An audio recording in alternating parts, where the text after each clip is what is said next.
Dr. NightEchoes. With too much ozone. I couldn't move. I was lying on a flat, white table that felt like it was made of cold glass. The room had no corners. The walls just curved into the ceiling. There were no lights, but the whole room was glowing with a bright, clinical white. There were figures standing over me. They were thin and gray, with skin that looked like old leather. They didn't have mouths, but I could hear them. It wasn't talking. It was a sound like a hard drive spinning up, vibrating inside my ears.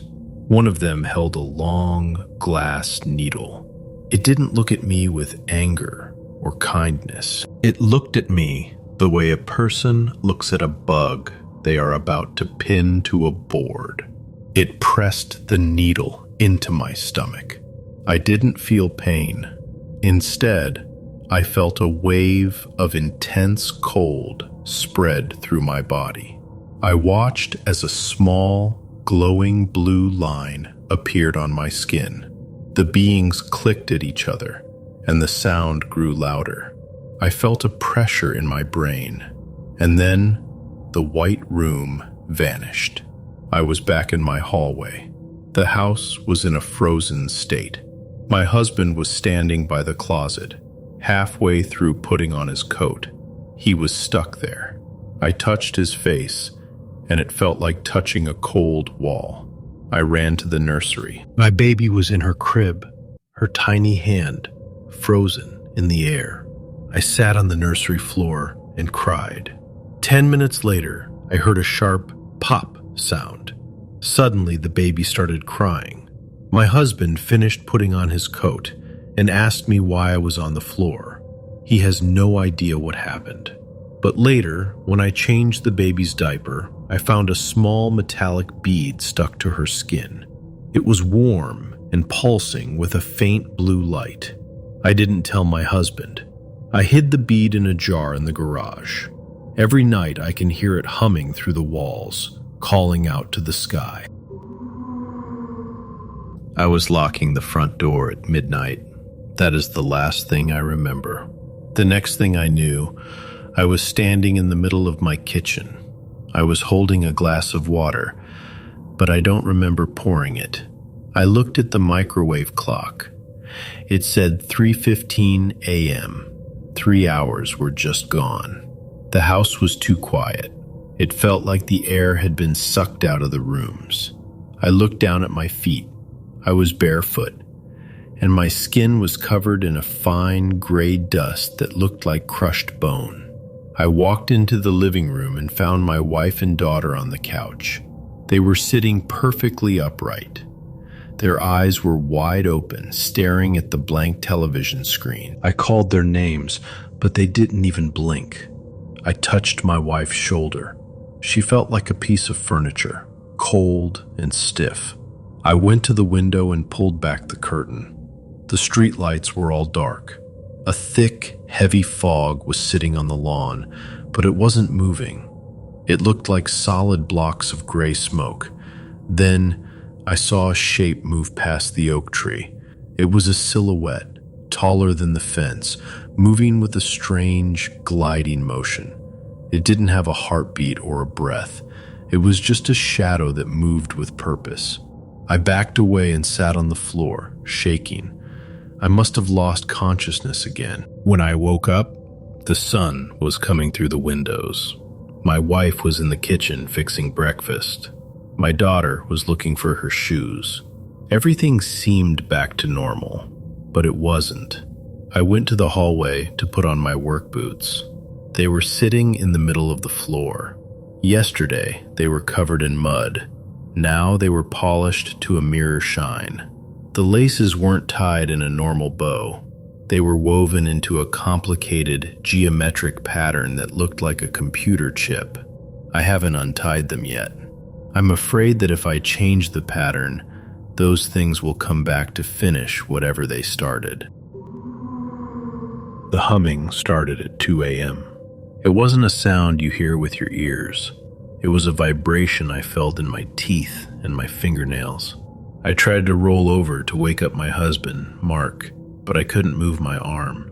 It felt like it was stuck in thick syrup. I forced my eyes open and saw that the room was filled with a flat, gray light. I looked at Mark. He was frozen. He wasn't just asleep. He was stuck. His hand was reaching out toward his nightstand, but it was hovering an inch above the wood. I touched his skin. It was hard and cold, like a statue in a park. I started to panic. I looked at the glass of water on my dresser. A single drop of water was floating in the air above the glass.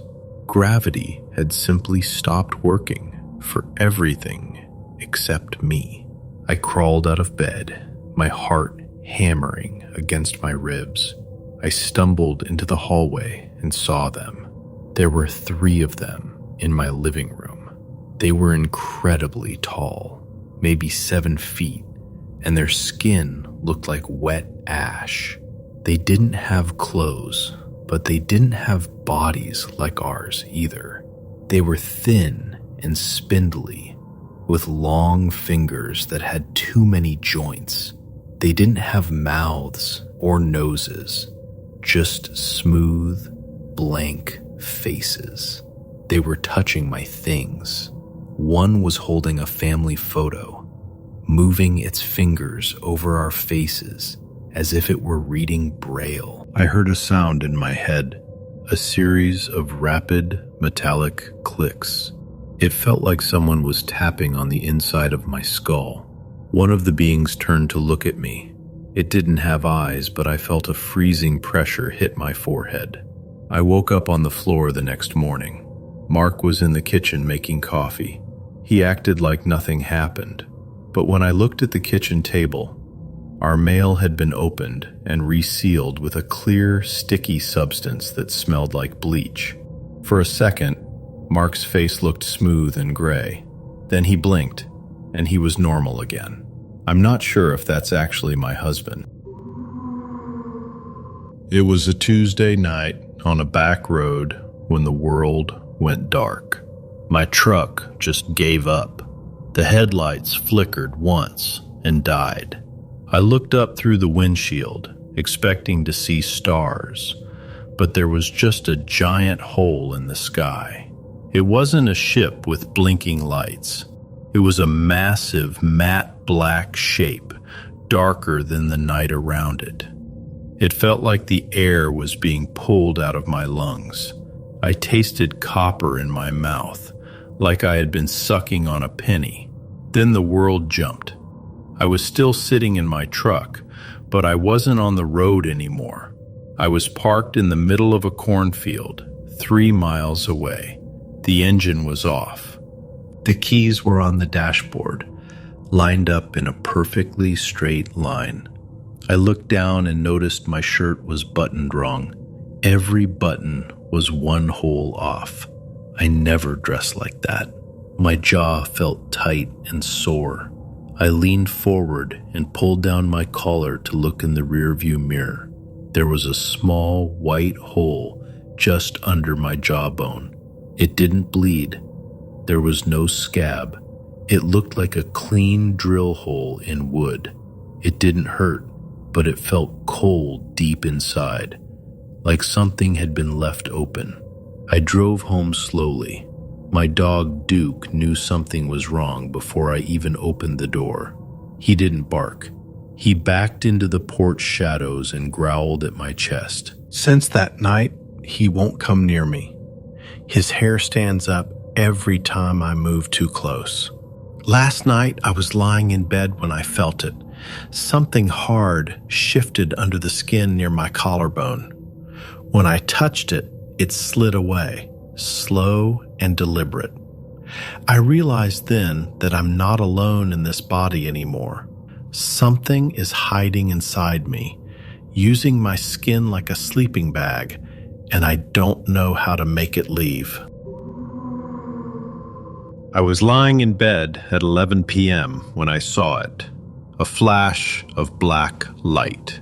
Not white light turned off, but darkness so deep, it felt like a hole opened in the ceiling.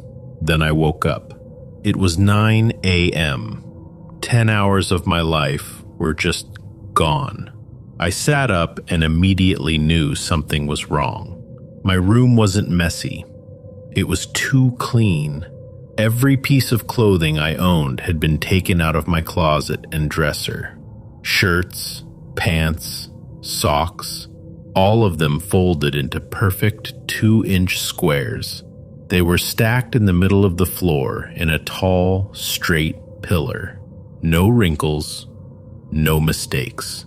It didn't look human. My left ear started to itch.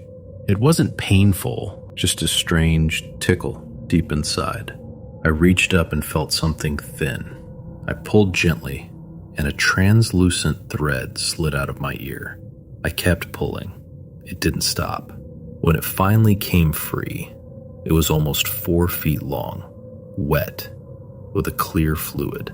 The moment it left my body, a loud humming sound in my head shut off. The silence hit so hard, I almost passed out. I went to the bathroom to steady myself. I looked in the mirror and screamed. My reflection was delayed. When I lifted my hand, the version of me in the mirror waited, then copied the movement. I blinked. It blinked after me. I think the thread was a control line. Something had been moving me while I was gone. When I pulled it out, I broke the connection. Now nothing is synced properly. I've been sitting on my porch for hours. The trees move first. The sound of wind comes later. I don't know if I'm really back or if I'm just a copy that's starting to glitch. The car engine died right in the middle of the bridge. 1 second the radio was playing, and the next, everything went silent. A bright flash of white light hit the windshield. It felt like a physical weight pressing down on my chest, and then everything went black. When I opened my eyes, I was standing in my own kitchen. I don't remember driving home. I don't remember walking through the door. The whole house smelled like heavy bleach and burnt hair. I called out for my wife, but there was no answer. I walked into the dining room and stopped. Our dog Buster was floating 4 inches off the rug. He wasn't moving. He looked frozen in place, like time had hardened around him, but there was nothing holding him up. 2 figures stood over him. They were tall and thin. Their skin looked like gray, wet ash. They had no mouths, no noses, just smooth, blank faces. They held long glass rods and moved them slowly through Buster's fur, precise and careful. They didn't look at me. I was only a few feet away, but I didn't exist to them. A sharp clicking sound filled my head, like something locking into place. My knees buckled, and I hit the floor. I woke up in my bed the next morning. I almost convinced myself it was a dream until I went to the kitchen. Every label in the pantry was gone. Every can, every box, stripped clean and reorganized by weight. Perfect rows, no words. My wife sat at the table. She smiled, but her eyes didn't move. Her pupils weren't round. They were small, perfect black squares.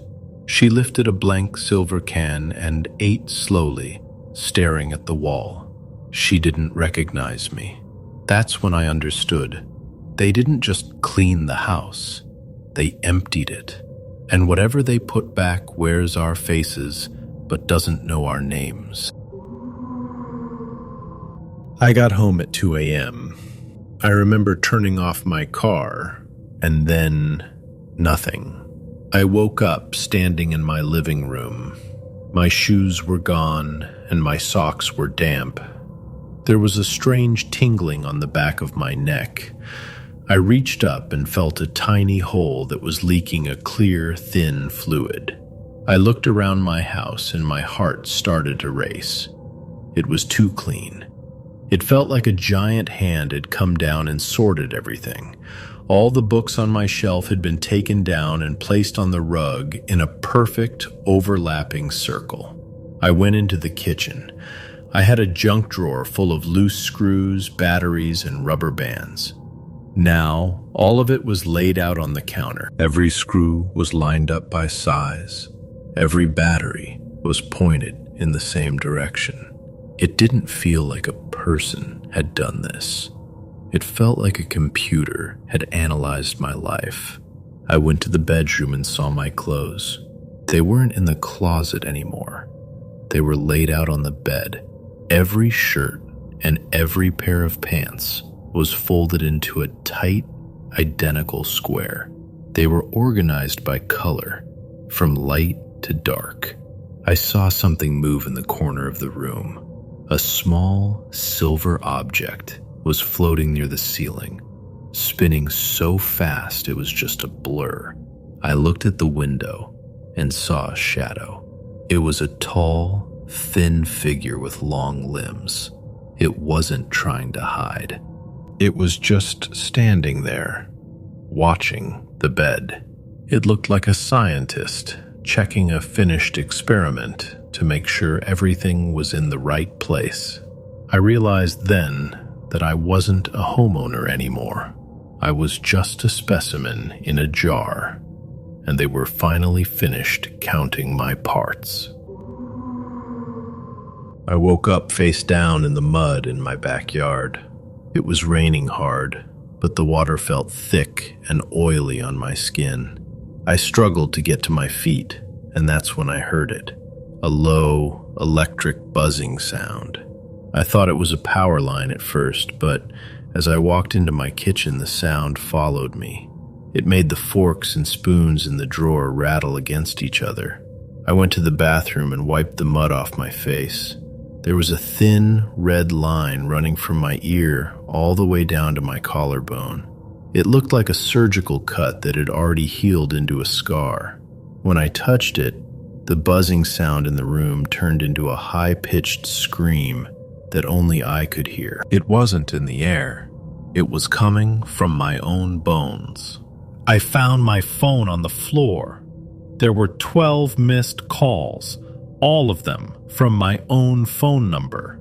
I played the voicemails, and my blood turned to ice. It was my voice, but I sounded like a machine. I was reading out long lists of numbers and chemical names I didn't understand.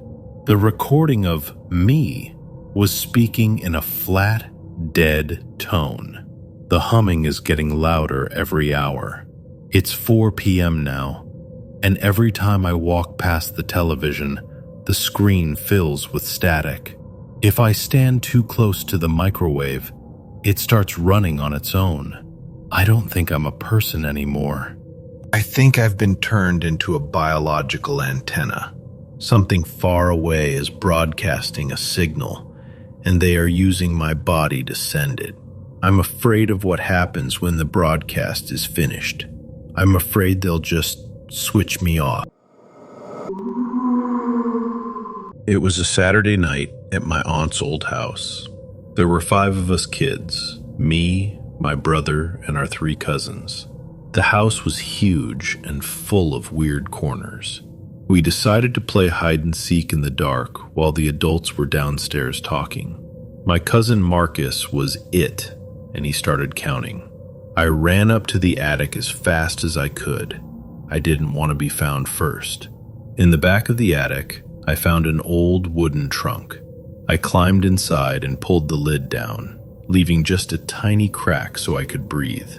I thought I was alone, but then I felt someone move next to me. My eyes got used to the dark, and I saw a boy sitting in the corner of the trunk. He looked about my age. He was wearing a shirt with stripes that looked faded and dirty. I just assumed he was one of my cousins who had beaten me to the spot.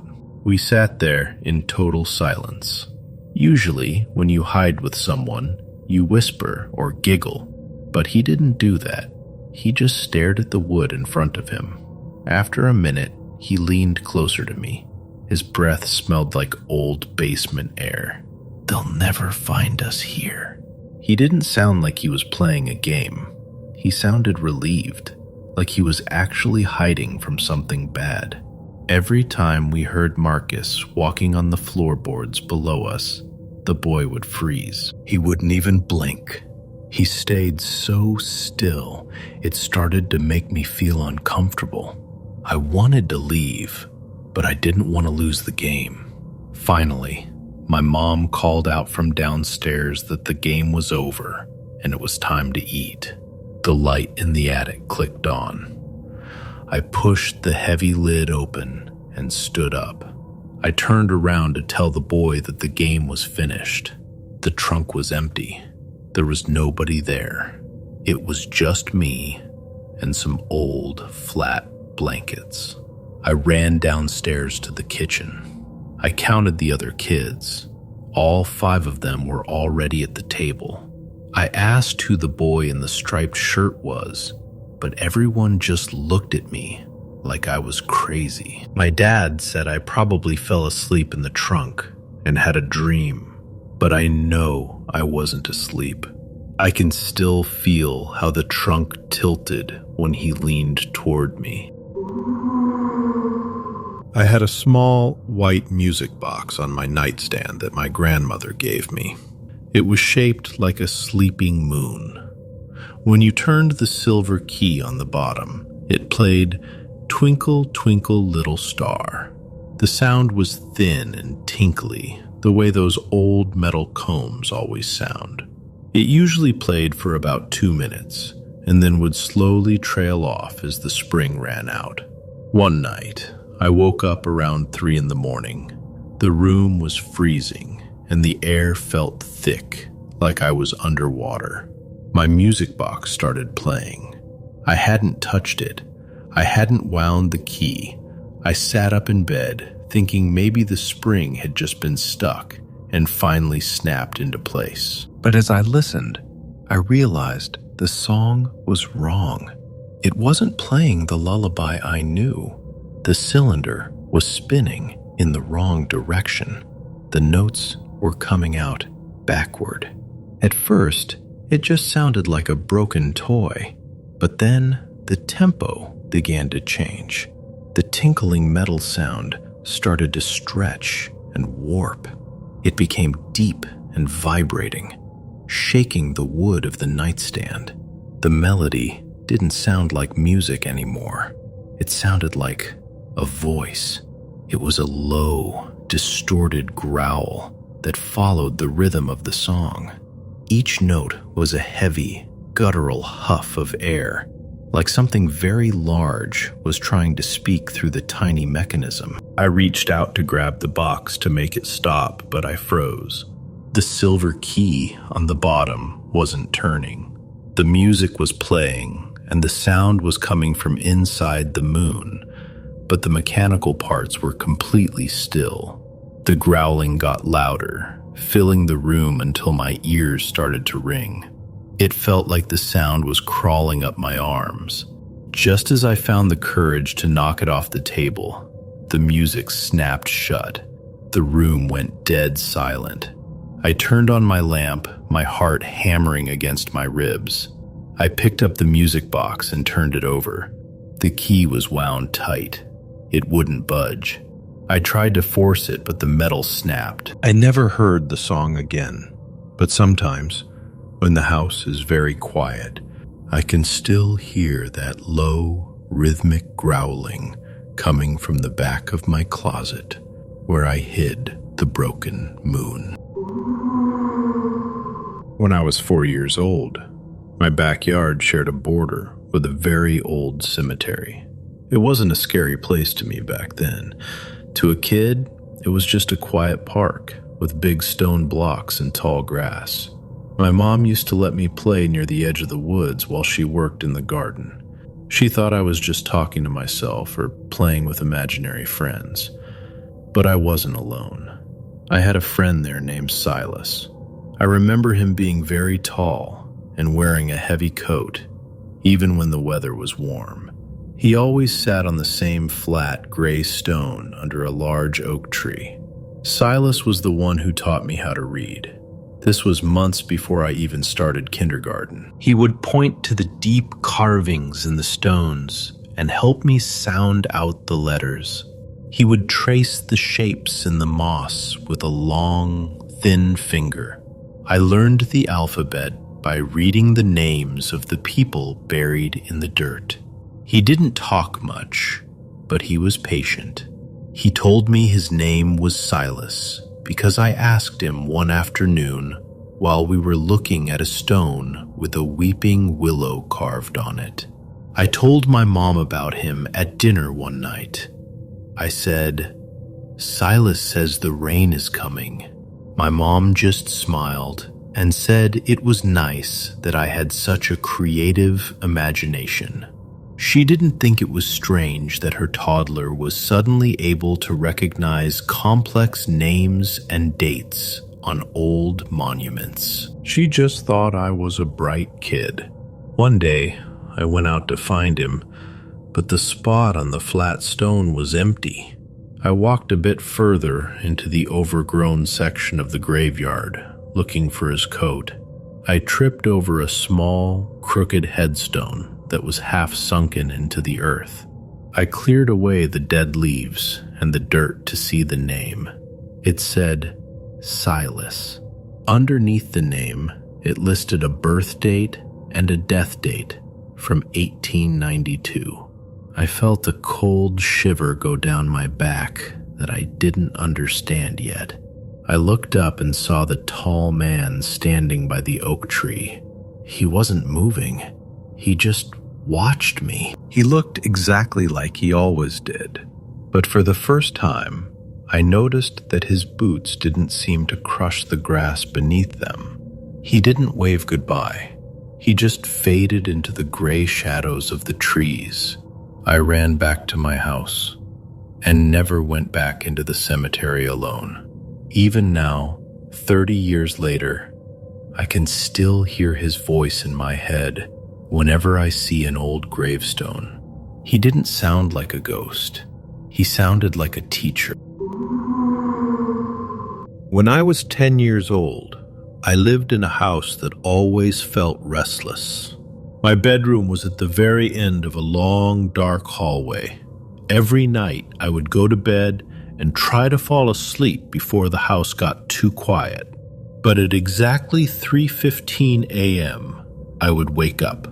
It didn't matter how tired I was or how deep I was sleeping. My eyes would just snap open. A second later, the bed would start to move. It wasn't a small vibration or the house settling. It was violent.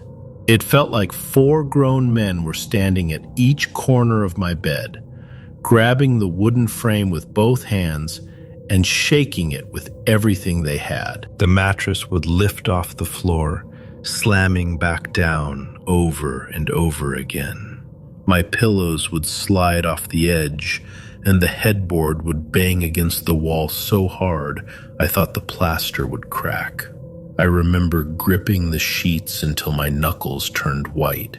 I would stay perfectly still, squeezed into a ball in the middle of the mattress, terrified that if I reached out, I would touch the hands that were doing the lifting. The air in the room would get freezing cold, and I could hear a low, rhythmic thudding that matched the movement of the bed. It felt like the room was angry. I tried calling for my parents, but the sound of the bed slamming against the floor was so loud it drowned out my voice.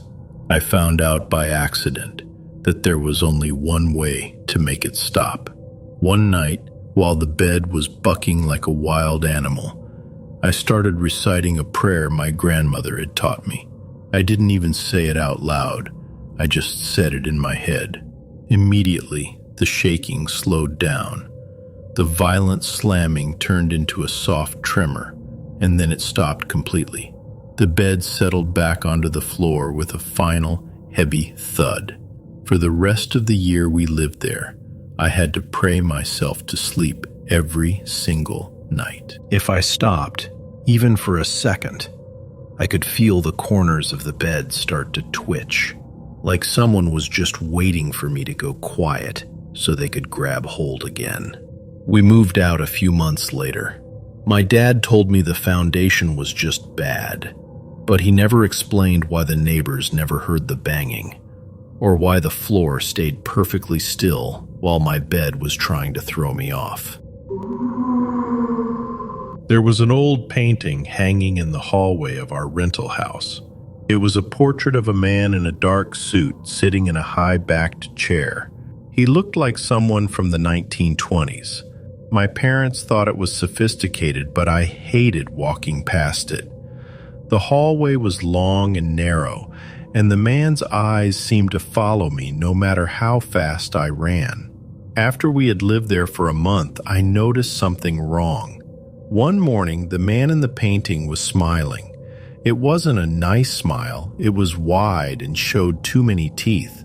I remember stopping and staring because I was sure he had been frowning the night before. I told my brother, but he just said the lighting was different in the morning. But the next day, the man wasn't smiling anymore. His mouth was pulled tight, and his eyebrows were bunched up like he was in pain. It became a game of dread for me. Every time I had to go to the bathroom or the kitchen, I would peek around the corner to see what he was doing. Sometimes he looked bored. Sometimes he looked absolutely terrified, with his eyes wide and his hands gripping the arms of the chair so hard his knuckles looked white. The worst was when I would walk past and find his face completely blank, like he had just stepped out of the frame for a second. One Friday night, I was home alone. The house was dead quiet. I had to walk past the portrait to get to the stairs. When I looked at it, the man was staring directly at me. His mouth was open in a silent scream. I couldn't take it anymore. I grabbed a heavy moving blanket from the linen closet and threw it over the frame. I tucked the edges behind the wood so I wouldn't have to see his face again. I turned around to head to my room, feeling a little better. I only got 2 steps away when I heard a sound. It was a muffled, sharp voice coming from right behind me. "Hey!" It sounded exactly like a man was standing under that blanket, annoyed that I had covered his head. The voice was clear and deep, and it vibrated through the air. I didn't turn around. I bolted to my room and locked the door. When my parents came home, the blanket was lying on the floor, and the man in the painting was back to his normal, calm expression. He stayed that way until we moved out, but I never walked down that hallway without looking at the floor. It was a rainy Tuesday afternoon, and we were bored out of our minds. My friend Sarah and I were home alone at her place. Her parents weren't due back for a couple of hours. We had been watching scary videos online, and Sarah suggested we try to talk to a spirit. We didn't have a real Ouija board, so we made one ourselves. We tore a page out of a notebook and wrote the alphabet in a circle. We wrote yes and no at the top and goodbye at the bottom. For the pointer, we used a heavy glass shot glass from her kitchen cabinet. The house was very quiet, except for the rain hitting the windows. We sat on the floor in the kitchen and put our fingertips on the glass. At first, we just giggled and accused each other of pushing it. We asked typical kid questions like, "Who do I have a crush on?" or "Will I be rich?" The glass didn't move for a long time. But then, the air in the kitchen started to feel heavy. It felt like the room had suddenly become very small. Sarah asked, "Is there anyone here who wants to talk?" The glass began to twitch. It moved slowly at first, dragging across the paper with a scratchy sound. It slid to the letter F. Then it moved to I, then R, then E. We both went silent. We thought it was a fluke, so we asked again. The glass moved faster this time. F, I, R, E. It didn't stop. It started circling the board, hitting those 4 letters over and over again. It was moving so fast that our fingers were almost sliding off the top. The glass felt hot under my hand. I looked at Sarah, and she looked terrified. She started to cry and pulled her hand away. The glass stopped instantly in the middle of the paper. We sat there for a second, just breathing hard. I laughed a little, trying to act like I wasn't scared. I told her we should just go watch TV in the living room and forget about it. We walked into the next room, but we didn't even get to turn the TV on. A loud popping sound came from the kitchen. It sounded like a firecracker.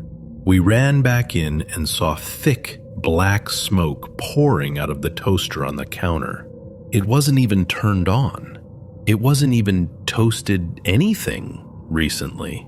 Blue flames started shooting out of the top, licking the bottom of the wooden cabinets. Sarah's older brother ran in with a fire extinguisher and put it out before the whole kitchen caught fire. Later, he checked the toaster. He said it was strange because the toaster wasn't even plugged in. The cord was sitting right there on the counter, a few inches away from the outlet. To this day, I can't look at a piece of notebook paper without thinking about how that glass felt under my fingers. It wasn't just a game. Something wanted us to know what was coming. When I was 7, we moved into a house that had been empty for a long time. About a week after we moved in, I started hearing a sound every night at exactly 10 o'clock. It wasn't the sound of the house settling or the wind in the trees. It was the sound of a woman crying. It wasn't a loud scream. It was a soft, muffled sobbing, like someone was hiding their face in a pillow. The sound came from directly behind the wall where my headboard rested. I would lay there with my ear pressed against the drywall, listening to the shaky breaths and the low moans of someone who sounded completely heartbroken. It felt so close that I was convinced someone was standing on the other side of the wood. I told my parents about it for 3 nights straight. At first, my dad told me it was just the plumbing, or maybe a stray cat that had crawled under the floorboards. On the 4th night, the crying got louder. It sounded desperate. I ran into my parents' room, shaking and crying. My dad finally realized I wasn't making it up. He came into my room and sat on my bed. He went quiet, and then he heard it too. His face went pale. He didn't say a word. He went to the garage and grabbed a drywall saw and a flashlight. He told me to stand back by the door. He positioned the blade right where the sound was loudest. The sobbing was clear as day, a rhythmic, gasping sound. My dad took a deep breath and shoved the serrated blade through the wall. The very second the metal pierced the drywall, the crying stopped. It didn't fade away. It didn't move. It just cut off, like a light switch being flipped. My dad cut out a large square of the wall. We both looked inside, expecting to see a trapped animal or a leaking pipe. There was nothing. It was just empty space between 2 wooden studs, filled with yellow insulation. There were no pipes, no wires, and no animals. There wasn't even enough room for a person to fit. My dad reached his hand in and felt around, but it was completely dry and still. We left the hole open that night, and the room was silent. I never heard the crying again, but I couldn't sleep in that room anymore. Every time I looked at that dark, open hole in the wall, I felt like someone was looking back, waiting for the blade to be pulled out so they could finish their cry. My childhood bedroom had a tiny wooden door built into the baseboard. It led to a crawl space that ran under the eaves of the house. The door was made of thin slats of wood, like a tiny shutter. My parents told me it was just for accessing the pipes, but I hated it. I used to push my toy chest in front of it, but every morning the chest would be shifted just a few inches to the left, leaving the slats exposed again. The eyes first appeared when I was 6. I woke up in the middle of the night and saw a faint yellow glow near the floor. At first, I thought it was a reflection from a passing car, but the glow didn't move. I sat up and realized there were 2 distinct circular eyes peering through the gaps in the wooden door. They weren't glowing like a light bulb. They were reflecting the moonlight like a cat's eyes do, but they were too far apart and too high up to be a cat. I stayed frozen in my bed, staring back at them. The eyes didn't blink. They just watched me from the dark space behind the wood. I felt a cold knot in my stomach. I wanted to scream for my dad, but I was afraid that any sudden movement would make whatever was behind that door come out. After a few minutes, I finally gathered enough courage to whisper, "Who is there?" Immediately, a sound came from behind the slats. It was a long, dry hiss. Shh. The voice sounded like someone dragging sandpaper across a floor. It wasn't a warning. It was more like a secret. It was the sound a person makes when they want you to stay very quiet so you don't wake anyone else up. The yellow eyes squinted slightly, like the thing was smiling, and then they slowly pulled back into the darkness. I spent the rest of the night with my head under the covers, shaking. The next day, I begged my dad to lock the door. He laughed and said there was nothing in there but dust, but he put a small latch on it to make me feel better. That night, I heard the latch click. Someone or something was testing it from the inside. Then came the whisper again, right against the wood, loud enough to hear over my own breathing. Shh.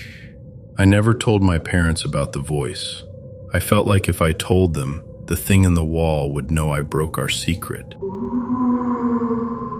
I grew up in a house surrounded by massive, ancient oak trees. My bedroom was on the 2nd floor, and the heavy branches used to scrape against the window whenever the wind picked up. I was used to the scratching sounds, but I never liked how dark the room stayed, even during the day.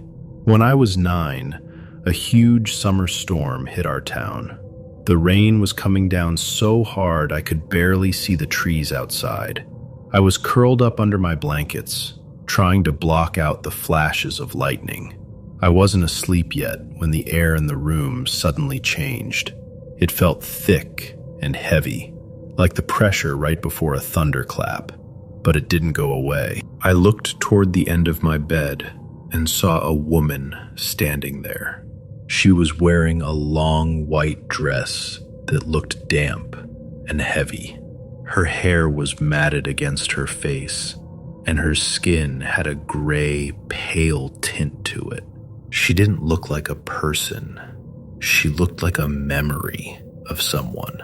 I was too scared to move or even breathe. She stared at me with wide, panicked eyes. Suddenly, she leaned forward and screamed, "Get out!" Her voice wasn't human. It sounded like a dozen voices shouting at once, echoing off the walls. It was so loud and sharp that I didn't even think.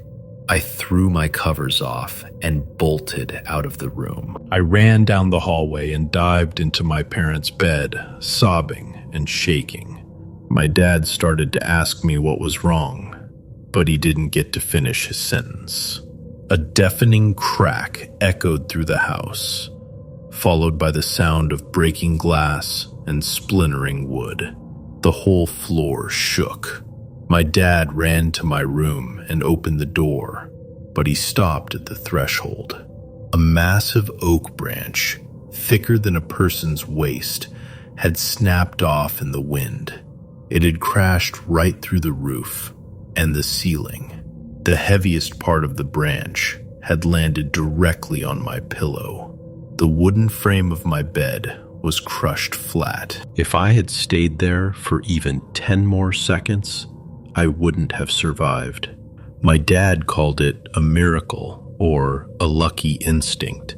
He didn't believe me when I told him about the woman in the white dress, but I know what I saw. I still wonder who she was and why she was in my room that night. Sometimes I think she wasn't a ghost at all, but a part of the house that knew what was coming. When I was 10, we had a heavy tube television in the basement. It was a big wooden console set with a thick glass screen. When it was off, the screen acted like a dark, curved mirror. I used to sit on the floor in front of it to play with my Legos.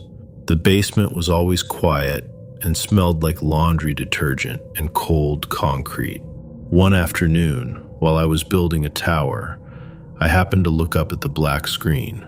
The room was dim, but the reflection was clear. I could see myself sitting on the carpet, but right behind my shoulder, there was someone else. It was an old woman. She had thin gray hair that hung down in wisps around her face. She was wearing a faded floral housecoat, the kind my grandmother used to wear, but I didn't recognize her. She was standing perfectly still, looking down at the back of my head. I felt a jolt of ice go through my chest. I didn't even breathe. I slowly turned my head to look behind me, expecting to see her standing in the middle of the room. There was nobody there. The basement was completely empty. I could see the washing machine, the stairs, and my pile of toys, but no old woman. I laughed a little, thinking it was just the way the light was hitting the glass. I turned back to the TV. She was still there. In the reflection, she hadn't moved an inch, except now she was leaning forward. Her face was much closer to my shoulder than before. I could see the deep wrinkles around her eyes and the way her skin looked like wet paper. In the reflection, her hand was reaching out, her long fingers just inches away from my hair. But when I looked over my shoulder again, the air was empty. There was no shadow, no movement, nothing. I looked back at the screen one last time. She wasn't just standing behind me anymore. She was leaning so far over that her face was right next to mine in the glass. Her eyes were wide and milky, staring directly into my reflection's eyes. She opened her mouth like she was about to whisper something in my ear. I didn't wait to hear it. I scrambled up the stairs so fast I tripped and bruised my shins. I refused to go back into the basement alone for 3 years. Even now, I never sit with my back to a TV when the screen is dark. I'm afraid I'll see her finally finish that step toward me. I was parked near a dry creek bed deep in the national forest, miles from the nearest paved road. That is when the sound started. It was the thin, sharp wail of a toddler crying.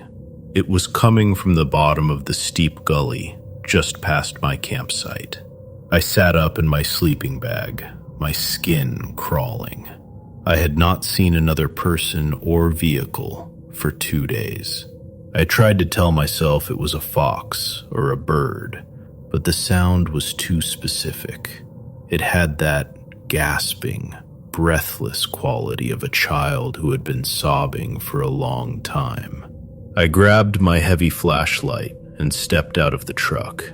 The beam cut through the oaks and hit the sandy bottom of the creek. I called out, asking if anyone was there, but the crying only got louder.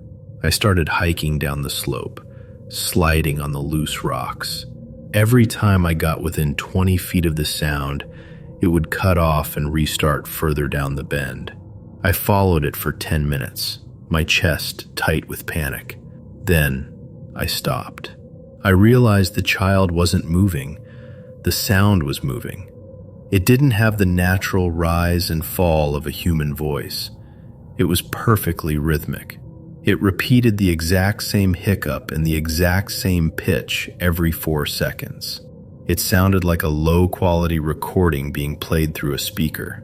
As soon as I stopped moving, the crying stopped too. The silence that followed was heavy and felt pressurized. I didn't shine my light anymore. I turned it off and climbed back up the ridge in total darkness, feeling my way through the thorns.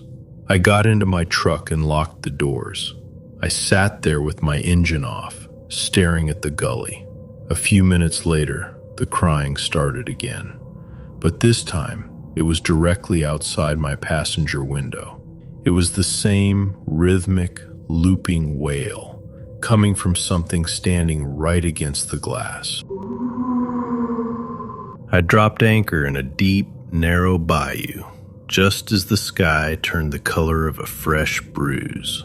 Usually, this spot is crowded with other boaters, but that night, I was completely alone. The water was flat and black, reflecting the mossy cypress trees that crowded the banks. A storm was rolling in, so I made sure the lines were tight and retreated into the cabin. Around 2 a.m., the temperature in the cabin dropped sharply. I woke up in total darkness, sensing a change in the air. Then the sound started. It was a high, thin wailing that seemed to vibrate through the very floorboards of the boat. It wasn't the wind whistling through the rigging, and it wasn't the cry of a loon or a bobcat. It was a multi-tonal shriek, rising and falling in a way that felt intelligent. The most terrifying part was the direction. It wasn't coming from the shore. It was coming from the water, circling the hull just inches away from where I lay. I could hear the faint, wet slap of something slick dragging against the side of the boat between the screams. I stayed perfectly still, buried under my blankets, too terrified to even reach for my flashlight. I felt the entire boat tilt slightly to the left, as if something heavy was resting its weight on the gunwale, peering into the dark cabin. The wailing continued for 20 minutes, sometimes dropping to a low, gurgling moan that sounded like water rushing into a pair of lungs. I squeezed my eyes shut and prayed for the storm to break. Eventually, the sound drifted toward the center of the bayou and simply sank into the water. When the sun came up, I found long, oily smears of gray slime covering the side of the boat, trailing down into the water. We were camping in a dense patch of the Cascades. Around midnight, my friend Mike stood up and walked a few yards into the dark to grab some extra branches for the fire. The rest of us stayed by the heat, talking quietly. About 30 seconds later, we heard his voice call out from the deep brush. "Hey guys, come look at this," it shouted. The voice was unmistakably Mike's, the same raspy tone and the same way he dragged his vowels. However, the sound was coming from at least 50 yards away, much deeper into the timber than he could have traveled in that time. We all stood up, grabbing our flashlights to head toward the sound. Just as we stepped away from the fire, the real Mike walked back into the light from the complete opposite direction. He was carrying a heavy armful of cedar limbs and looked confused. He asked why we were all standing there staring into the darkness behind him. Before anyone could answer, the voice from the deep brush called out again, louder this time. "Hey guys, come look at this." The pitch and the rhythm were an exact, perfect match of Mike's voice. It felt like a recording, but it was coming from the pitch-black woods where nothing should have been. The real Mike froze, and the wood he was holding tumbled out of his arms and hit the dirt. We didn't say a word to each other. We didn't look back to see if there was movement in the trees. The voice called out a third time, but the tone had flattened out, sounding less like an invitation and more like a command. We scrambled for the truck, piling into the cab while the engine was still turning over. As we sped down the Forest Service road, I looked in the rearview mirror. 3 distinct figures were standing at the edge of our abandoned campsite, perfectly still, watching our taillights disappear into the fog. I found the structure while cutting through a patch of woods that local hikers usually avoid. It was a leaning, windowless shack made of gray timber that looked like it was melting into the mud. The door was hanging by a single rusted hinge. When I stepped inside, in the center of the room, someone had built a circular fire pit out of jagged river stones. The ashes were still cold, but the floor around them was stained with dark, tacky patches. It wasn't oil or paint. It was dried blood, spread in wide, uneven smears across the floorboards and splashed onto the lower wooden beams. A heavy blue tarpaulin had been draped over the rafters to create a crude ceiling. It was covered in deep, jagged vertical slashes, as if something with long blades had been swinging at it from below. More blood was speckled across the plastic, dried into hard black crusts. I stood there, paralyzed by the sight of a pair of heavy rubber boots tucked neatly in the corner, both filled to the brim with a dark, stagnant liquid. My brain tried to process a logical explanation, but the sheer volume of the stains made it impossible. This wasn't a hunter's cabin. It felt like a place designed for something to be systematically disassembled. The silence was broken by the sharp, rhythmic crunching of heavy boots on the dry twigs outside. The footsteps were coming from the path I had just used. They weren't hurried. They were steady and heavy, moving with a terrifying sense of ownership. I didn't look out the door. I scrambled through a gap in the back wall where the boards had rotted away and sprinted into the thickest part of the brush. I returned 3 days later with 2 friends and a camera, but the shack was empty. The boots were gone. The tarpaulin had been stripped from the rafters, and the bloodstains had been scrubbed until the wood was raw and white. When I was 16, 3 of us hiked deep into the Adirondack backcountry, miles away from the marked trails. As my friend was hammering in his first tent stake, he suddenly stopped and pointed at an old birch tree on the edge of the camp. Wedged deep into a split in the rough bark was a single bleached white bone. It was small and thin. It looked exactly like the middle joint of a human finger. We tried to laugh it off, telling ourselves it was just a scrap of a deer carcass left by a coyote. Then I looked at the tree next to it. Another bone was shoved into the wood at eye level. My stomach dropped as we began to scan the rest of the clearing. It wasn't just 2 trees. Every single tree forming the perimeter of that clearing had a bone wedged into it. They were all at the same height, encircling the flat ground where we were standing. Some were small ribs, and others were joint pieces, but they were all cleaned and dried. There were dozens of them, forming a perfect, intentional ring around us.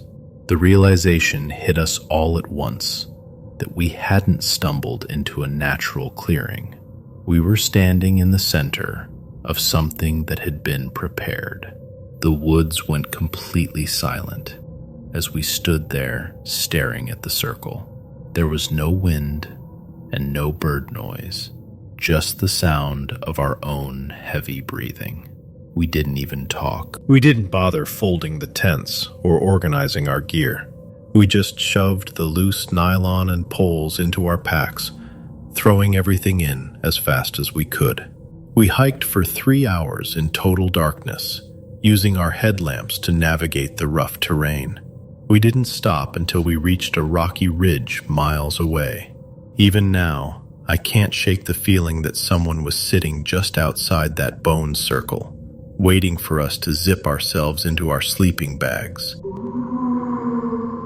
I was parked near a dry creek bed deep in the national forest. miles from the nearest paved road. That is when the sound started. It was the thin, sharp wail of a toddler crying. It was coming from the bottom of the steep gully just past my campsite. I sat up in my sleeping bag, my skin crawling. I had not seen another person or vehicle for 2 days. I tried to tell myself it was a fox or a bird, but the sound was too specific. It had that gasping, breathless quality of a child who had been sobbing for a long time. I grabbed my heavy flashlight and stepped out of the truck. The beam cut through the oaks and hit the sandy bottom of the creek. I called out, asking if anyone was there, but the crying only got louder. I started hiking down the slope, sliding on the loose rocks. Every time I got within 20 feet of the sound, it would cut off and restart further down the bend. I followed it for 10 minutes, my chest tight with panic. Then I stopped. I realized the child wasn't moving. The sound was moving. It didn't have the natural rise and fall of a human voice. It was perfectly rhythmic. It repeated the exact same hiccup and the exact same pitch every 4 seconds.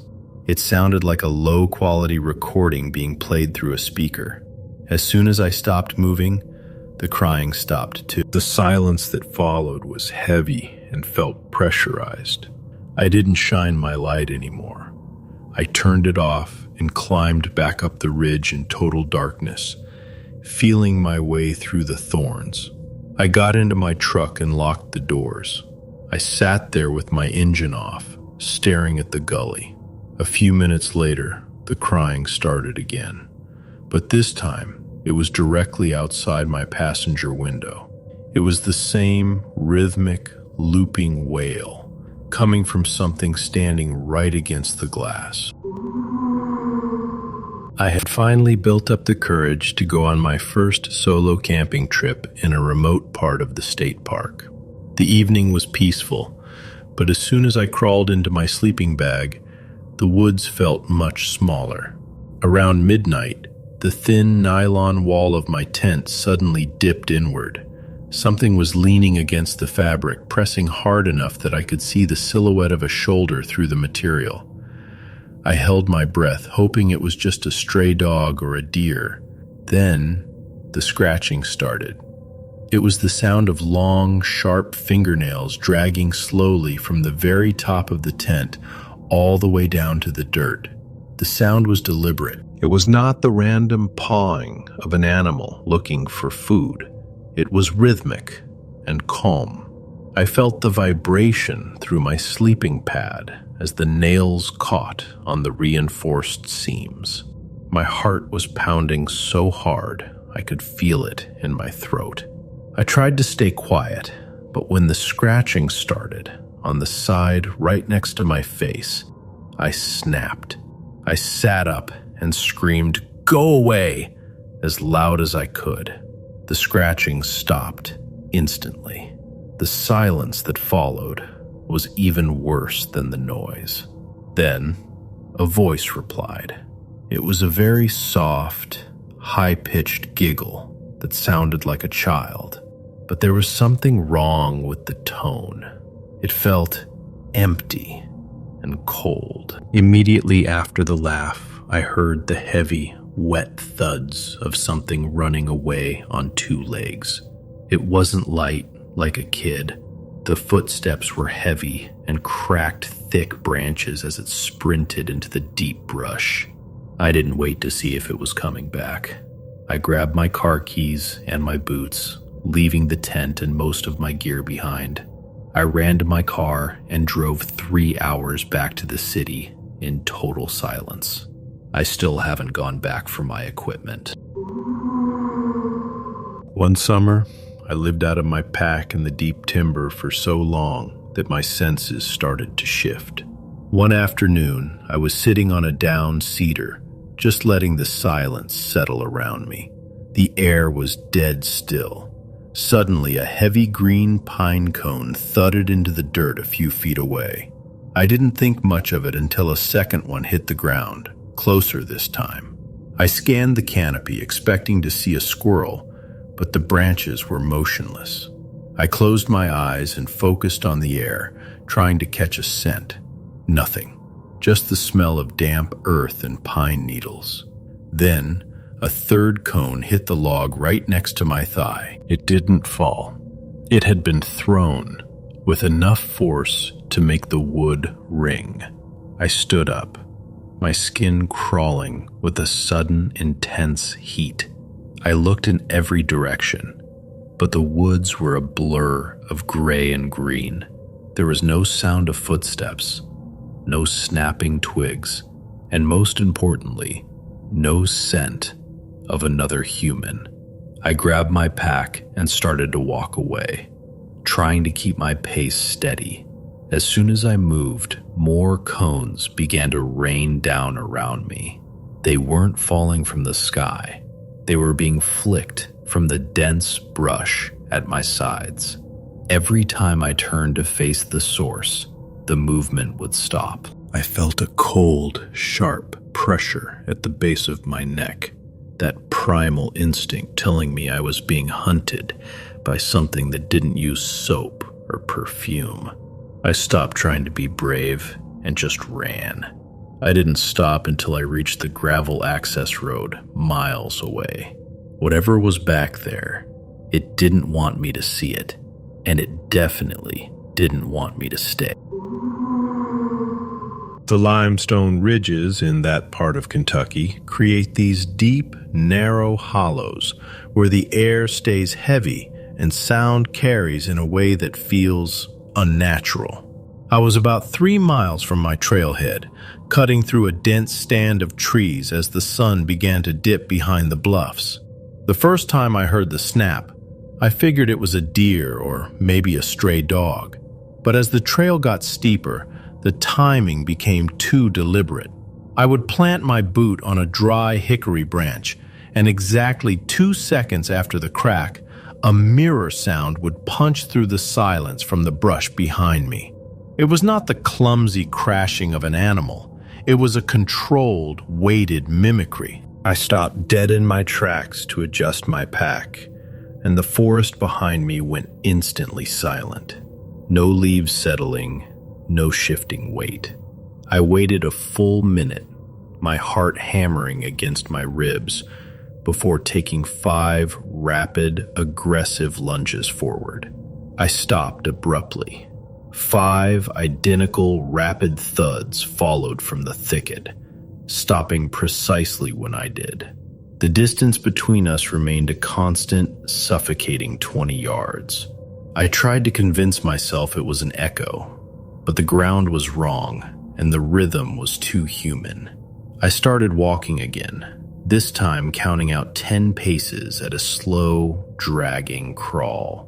10 dragging paces answered me, perfect and mocking. The most disturbing part was the lack of visual confirmation. Every time I whipped my head around, the laurel bushes were perfectly still. No branches swaying, no glimpse of clothing or skin. When I finally broke into the clearing where I had pitched my tent, the sounds stopped at the tree line. I did not start a fire. I sat in the dark with my back against a cedar tree, watching the spot where I had emerged. Just before dawn, I heard a single, low, metallic clink, the sound of a buckle or a coin, drop onto a rock exactly where the footsteps had ended. Someone had been standing there the whole time, just watching me wait. The sun was beginning to drop behind the jagged peaks of the valley, casting long, distorted shadows across the trail. I was miles from the trailhead, and the total silence of the woods was starting to make me feel exposed. I stopped moving immediately. My first thought was that another hiker was playing a joke on me, so I waited for a person to emerge from the brush. Nobody moved. I decided to test it. I whistled a much longer, more chaotic series of notes that I made up on the spot. It was complicated and had no real rhythm. Again, almost instantly, The same complex tune was whistled back from the exact same spot in the trees. It was a flawless copy, repeating my mistakes and my hesitations with terrifying precision. My skin felt tight and cold. I scanned the dark gaps between the pines, but I couldn't see a single flash of clothing or a human silhouette. I realized then that no person could have memorized and repeated that random string of notes so quickly. I stood there for a full minute, listening to the wind rattle the dry leaves. I didn't whistle a third time. I didn't want to hear what it would do with my voice if I spoke. I turned around and started walking back toward the valley entrance. I kept a steady pace, refusing to look back even when I heard the faint, dry sound of a single note being whistled behind me, much closer than before. I reached my car just as the light failed completely.